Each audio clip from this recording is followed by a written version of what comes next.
Hey friends, today we're going to learn about one of Allah's beautiful names, An-Nāfi, which means the benefactor.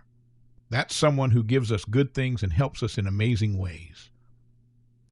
So what does An-Nāfi mean? It means Allah is the one who brings benefit and goodness into our lives. Everything good that happens to you comes from Allah. Let me give you some examples you'll totally understand. When you eat a yummy apple and it gives you energy to play, that's Allah An-Nāfi giving you benefit through that fruit. When the sun shines and helps plants grow so we have food, that's Allah bringing goodness to us. When you learn something new at school that helps you solve a problem, that's Allah benefiting you through knowledge. Even when your mom or dad helps you with homework, or when a friend shares their toy with you, Allah is the one who put that kindness in their hearts. He's the source of all good things. Here's something cool. When we remember that Allah is An-Nāfi, we feel grateful for all the blessings around us.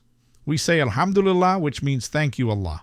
So remember, every good thing in your life, big or small, comes from Allah An-Nāfi, the benefactor. Until next time, stay curious and keep learning.